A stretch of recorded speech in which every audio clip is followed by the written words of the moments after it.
Welcome to today's 5-minute Bible study in the book of Joshua.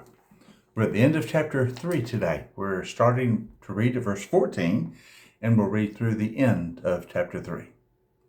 Now you recall that Joshua had told the people we're ready to cross the Jordan River. You're going to follow the Ark of the Covenant. And he had promised them God is going to do something miraculous to demonstrate his power so you will know that you will be able, by his power, to possess the promised land. Okay, now they're ready. Beginning at verse 14.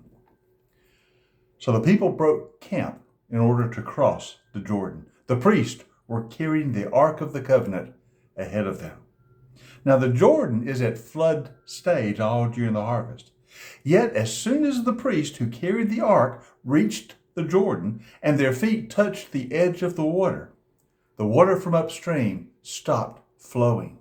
It piled up in a great heap a distance away at a town called Adam in the vicinity of Zarethan, while the water flowing down to the Sea of the Arabah, that is, the Dead Sea, was completely cut off. So the people crossed over opposite Jericho. The priest who carried the Ark of the Covenant of the Lord stopped in the middle of the Jordan, and they stood on dry ground, while all Israel passed by until the whole nation had completed the crossing on dry ground. What a day. They're ready to cross the Jordan. The Levites are carrying the ark, and as soon as they step into the water, now the Jordan is at flood stage during this time. It can be crossed at fording places by a few, like the spies had done, but the river's high. It's at flood stage. The whole nation has to cross. So as soon as the Levites carrying the ark step into the water stops flowing. Up above the vicinity where they are, it simply stops flowing, and it piles up in a great heap. The Jordan becomes dry, and the Israelites cross over on dry ground. The Levites who are carrying the ark stand in the middle of the Jordan. As long as they are there, the water is going to be stopped so they can cross over on a dry riverbed. What a miracle. And what a remembrance. It is a repeat of the crossing of the Red Sea. 40 years before, when the Israelites were leaving Egypt, a free people, you remember the Egyptian army pursued them, and they were at the banks of the Red Sea, and God stopped the waters. And the people crossed over on dry land. When the Egyptians tried to pursue, the waters came back and they were drowned, and the Israelites were delivered from the Egyptian army.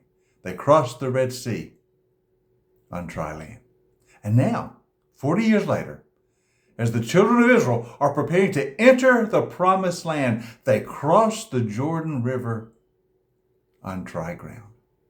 As God stopped the Red Sea and opened it up for them 40 years ago, he has also stopped the Jordan River and opened it up for Israel to cross over on dry land. They saw with their own hands with their own eyes, the power of God.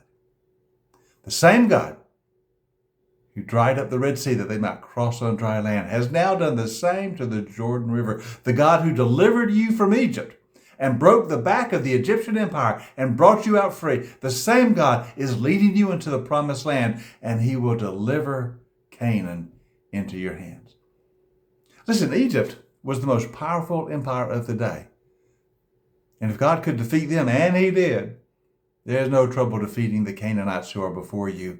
This is the authentication, the miraculous proof that God will give you Canaan. The promised land is yours. All you've got to do is go in and possess it. Follow God where he leads. And just as surely as he dried up the Red Sea, so your fathers could cross on dry land, now he has dried up the Jordan River, so you too can cross over on dry land. Of course, once they are in Canaan, the river will start flowing again. Yes, it will.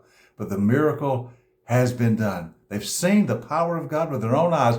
They've evidenced what God can do, which gives them confidence of what he will do in the coming days. He will give them the promised land.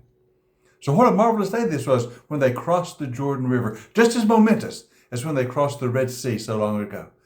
God is still the same.